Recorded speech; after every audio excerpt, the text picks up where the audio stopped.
خلقا وأضاء للدنيا طريقا مشرقا وهدى من الرحمن يهدينا به للصالحات وللمكارم والتقى.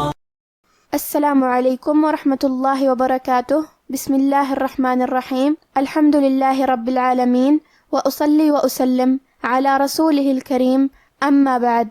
رب اشرح لی صدری ویسر لی امری واحلل عقدۃ من لسانی یفقہ قولی. شروع کرتی ہوں اللہ کے نام سے جو بڑا مہربان نہایت رحم کرنے والا ہے. انشاءاللہ آج کے درس نمبر 182 میں سورۃ الملک آیت نمبر 10 سے آیت نمبر 12 تک کی شرح اور ترجمہ سماعت فرمائیں گے. تو شروع کرتے ہیں. اعوذ باللہ من الشیطان الرجیم. وقالوا لو كنا نسمع او نعقل ما كنا في اصحاب السعیر. کلمت وقالوا میں حرف القاف کی ادائیگی زبان کے جڑ اور تالو کے نرم حصے سے ہے. قاف حروف التفخیم میں سے ہے، لہذا ہم یہ حرف کو موٹی آواز میں پڑھیں گے کیونکہ اس کے بعد مد الف ہے اور مد الف اپنے پیچھے والے حرف کا حکم لیتا ہے تفخیم میں اور ترقیق میں، لہذا ہمیں مد الف کو بھی بھاری آواز میں پڑھنا ہے. وقالوا. کلمت کننا میں کیونکہ نون پہ تشدید ہے لہذا ہم یہ حرف کو 2 حرف کے برابر پڑھیں گے کیونکہ تشدید کی اصلیت 2 حرف ہے. جیسا کہ یہاں حرف نون ہے تو یہ 2 نون ہیں، نون ساکن اور نون متحرک. کلمت نسمعو میں یہاں سین ساکن ہے لہذا ہمیں سین کو ہمزے سے پڑھنا ہے، اور ہمزے کا معنی ہے کہ حرف کی آواز ایسے کمزور ہو کہ اس میں پستی پائی جائے. تو ہم یہ کلمہ کو ایسے پڑھیں گے نسمعو. حرف العین کی ادائیگی حلق کے درمیان والے حصے سے ہے. کلمت نعقلو میں بھی حرف العین ہے لیکن اس پہ جزم ہے تو ہمیں عین کو ظاہر کرنا ہے، اور حرف القاف کو ہم موٹی آواز میں پڑھیں گے. کلمت فی کے آخری میں یا پہ مد کا علامہ ہے. یہ مد جائز منفصل ہے، اور مد جائز منفصل کا معنی ہے کہ حرف المد پہلے کلمہ کے آخری میں ہو اور اس کی وجہ جو کہ حمزہ ہے وہ دوسرے کلمہ کے شروعات میں آئے. اس مد میں ہم اپنی آواز 2 سے 4 مد کے برابر لمبی کریں گے. کلمت اصحاب میں حرف الصاد ہے اور صاد حروف تفخیم میں سے ہے تو ہم یہ حرف کو بھاری آواز میں اور منہ پھلا کے پڑھیں گے. حرف الحاء کو ہم حلق کے درمیان والے حصے سے ادا کریں گے. کلمت السعیر میں سین پہ تشدید ہے لہذا ہمیں سین کو 2 حرف کے برابر پڑھنا ہے. آخری میں حرف الراء کا حکم ہے ترقیق لہذا ہمیں را کو پتلی آواز میں پڑھنا ہے. وَقَالُوا لَوْ كُنَّا نَسْمَعُ أَوْ نَعْقِلُ مَا كُنَّا فِي أَصْحَابِ السَّعِيرِ فَاعْتَرَفُوا بِذَنبِهِمْ فَسُحْقًا لِأَصْحَابِ السَّعِيرِ.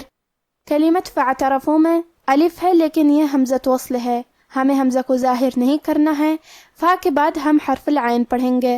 حرف الراء پہ زبر ہے لہذا یہاں را کا حکم ہے تفخیم، ہم حرف الراء کو موٹی آواز میں پڑھیں گے. کلمت بذنبہم میں حرف الدال کی ادائیگی زبان کے سر اور اوپر والے دانتوں کے اندرونی کناروں سے ہے. پھر یہاں نون ساکن ہے اور اس کے بعد حرف البا ہے. با حروف القلب میں سے ہے اور قلب کا معنی ہے بدل دینا، تو ہم یہ نون ساکن کو میم میں بدل کے اور غنہ کے ساتھ یہ حکم کو ادا کریں گے. بِذَنبِهِمْ. کلمت فسحقاً میں کیونکہ حا پہ جزم ہے لہذا ہمیں حا کو ظاہر کرنا ہے. قاف پہ تنوین زبر ہے اور اس کے بعد حرف اللام ہے.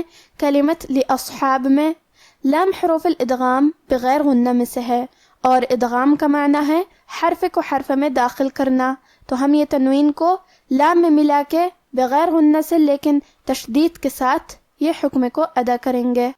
فَسُحْقًا لِأَصْحَابِ فَاعْتَرَفُوا بِذَنبِهِمْ فَسُحْقًا لِأَصْحَابِ السَّعِيرِ. ان الذین یخشون ربهم بالغیب لهم مغفرۃ واجر کبیر۔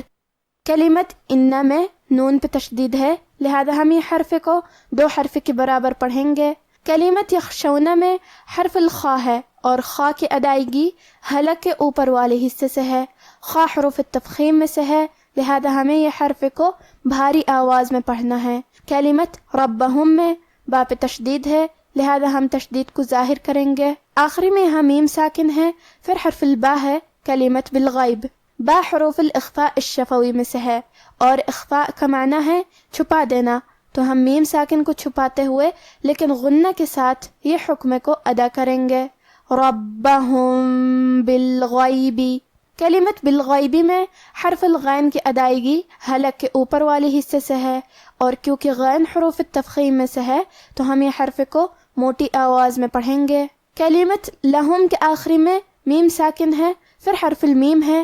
کلمت مغفرہ، یہاں حکم ہے ادغام، تو ہم پہلے میم کو دوسرے میم میں ملا کے ایک ہی میم غنہ اور تشدید کے ساتھ پڑھیں گے۔ لہم مغفرہ۔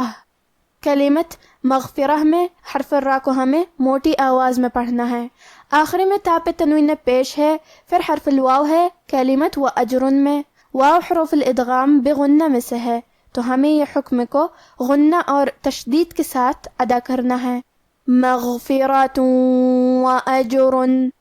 کلمت اجر میں جیم پہ جزم ہے، لہذا ہمیں جیم کو قلقلہ سے پڑھنا ہے، اور قلقلہ کا معنی ہے حرف ساکن کو ہلانا، تو ہم جیم کو ہلاتے ہوئے یہ کلمہ کو پڑھیں گے۔ واجر۔ آخری میں را پہ تنوین پیش ہے، پھر حرف الکاف ہے۔ کلمت کبیر، کاف حروف الاخفاء میں سے ہے، تو ہم یہ حکم کو غنہ کے ساتھ ادا کریں گے۔ وَأَجْرٌ كَبِيرٌ إِنَّ الَّذِينَ يَخْشَوْنَ رَبَّهُمْ بِالْغَيْبِ لَهُمْ مَغْفِرَةٌ وَأَجْرٌ كَبِيرٌ۔ اب آپ ان آیتوں کی تلاوت تجوید کے ساتھ سماعت فرمائیں۔ اعوذ باللہ من الشیطان الرجیم۔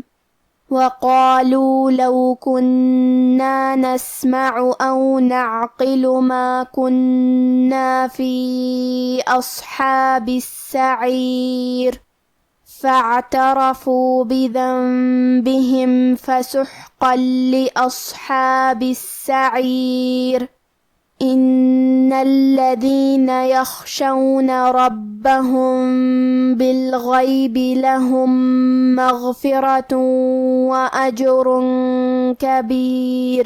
اور کہیں گے اگر ہم سنتے یا سمجھتے ہوتے تو دوزخیوں میں نہ ہوتے، پس وہ اپنے گناہوں کا اعتراف کر لیں گے، سو دوزخیوں کے لیے رحمت سے دوری ہے، اور جو لوگ بن دیکھے اپنے پروردگار سے ڈرتے ہیں ان کے لیے بخشش اور اجر عظیم ہے۔